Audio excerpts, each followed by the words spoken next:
Hello again, my name's Nick, and today I'm going to teach you one little trick that I absolutely love.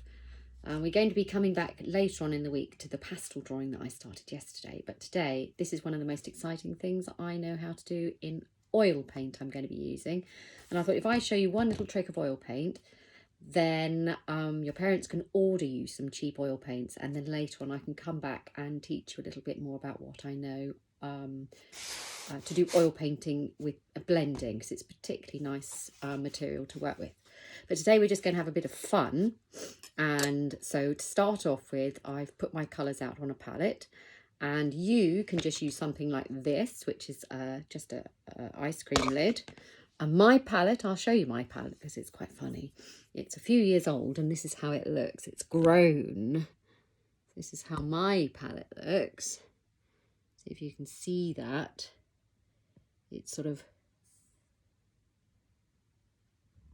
huge towers of paint.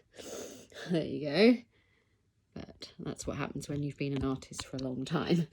Right, so I've put my paint out and I basically got a big tube of paint like this, and you'll squirt. You need to put out, I'll show you on this, probably about that much paint of each colour. Yep. And I've got, you just have a selection of colours. You can often get a really cheap packet of just a set. Again, I put out all the colours, but I don't tend to use black. You can use very dark blue, but I don't tend to use black. And this is really easy. And also you can get a cheap palette knife. Again, you can pick them up for a couple of £, or if you haven't got a palette knife, just use a kitchen knife. Basically, what you're going to do is, I'll show you on this palette, a bit like a butter knife. You're going to get your knife and you're just going to go like that. So you have a little tip of paint on the end. And you're going to cover your canvas with little tips of paint. So because I've got pink on my knife, I'm going to go for all the colours that go okay with pink, then wipe my knife off and then go through all the colours like blues that go together. So I don't go from pink, say, to a green, because the knife will end up mucky and will get dirty colour. Again, I've got a cleaning cloth, so but I can't be bothered to clean it all the time, so I'm just going to go from pink and then to red, to orange. It's like, you know, if you want to keep going back to the same colour, that's fine. You just dot them all over like this. Sorry, not quite in the right place. Just dot them all over. I'm going to go for a light orange. I think this one's called cadmium. Cadmium orange, cadmium yellow.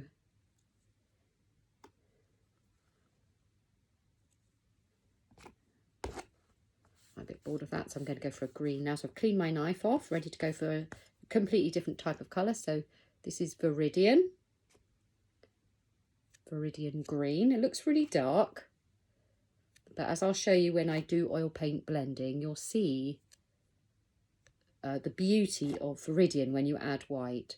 So basically white reveals all the colours, and what I mean by that is that a colour may look really dull and uninteresting, but you add white to it and it can become many different colours according to how much white you add.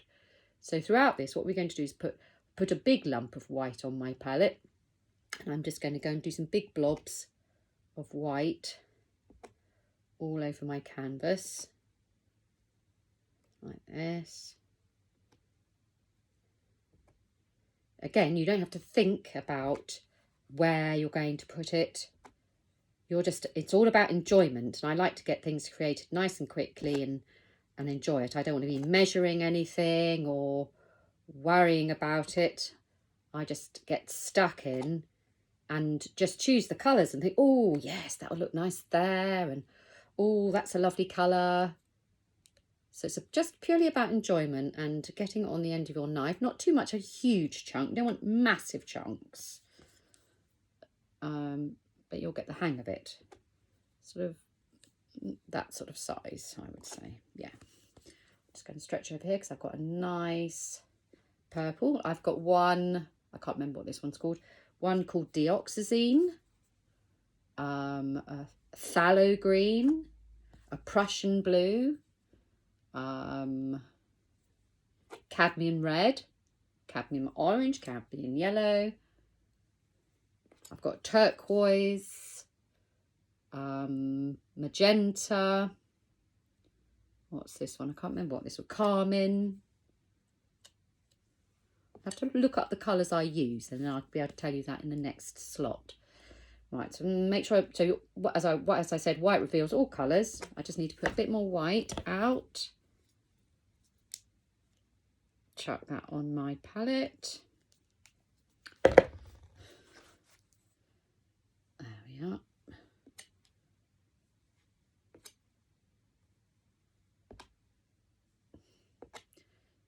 So it's going to be quite exciting when you see the big reveal in a minute.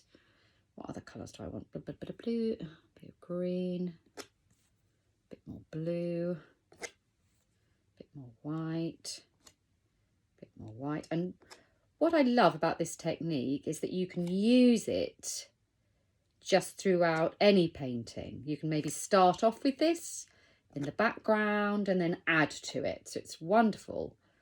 It's a wonderful technique, well, just for any beginning for any painting, but also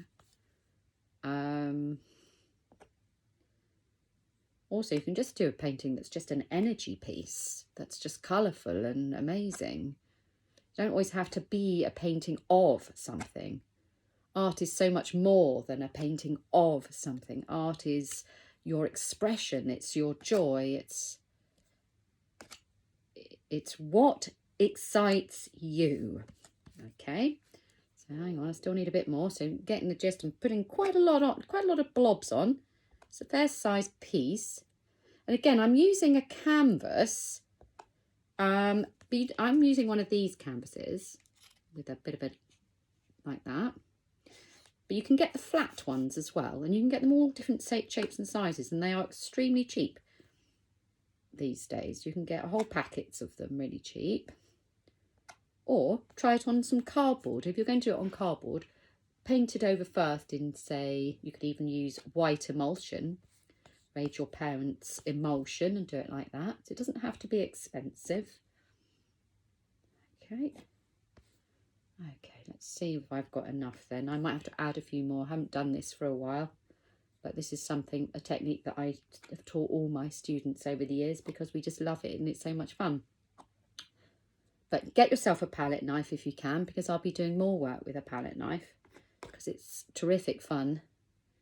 It's quite addictive. Right, so there's my canvas. Oh, quick, I think one more. Plenty of white. I haven't put any cream on, but maybe in another one. Okay, and then you're just going to get your knife. Oops, get that out. You have to be careful of... Right, get your knife. Let's start this side. Okay, if I bring it up close, then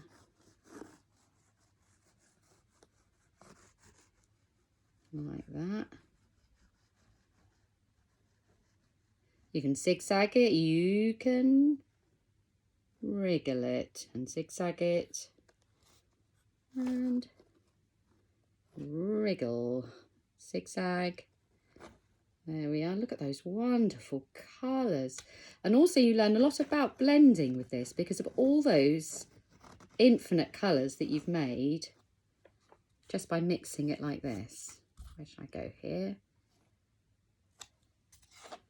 And then I'm going to come up this side. I'm going to wipe that off the knife there.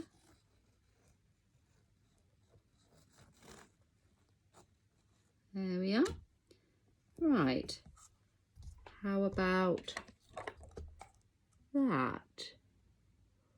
Ooh, yum. Look at some of those gorgeous colours. That's so amazing. But what I would say is once you've done it and you've created some of these lovely colours through here, don't be tempted to go over and over and over it, because what's made up all of those colours is many different colours together. So you go through it once, it's beautiful, but if you go over and over and over and over again, it will become a very nasty colour indeed. I'll just give you a demonstration. So if I kept going over that, basically you end up with something like that. Okay, so you have to try and do it all in one go, so you end up with something really, really beautiful. And then if you leave that to dry for several days, then you can use it as a background. So for example, you could do something beautiful using all pinks, and then that could become a wonderful sunset. Or you could do a base with all the greens, and then that would become a lovely seascape. And you can put fishes on top of it. See, we can do, once we've learnt the technique, then another time we can start making up paintings from the techniques that we've learnt. Okay, that's class 2. Bye.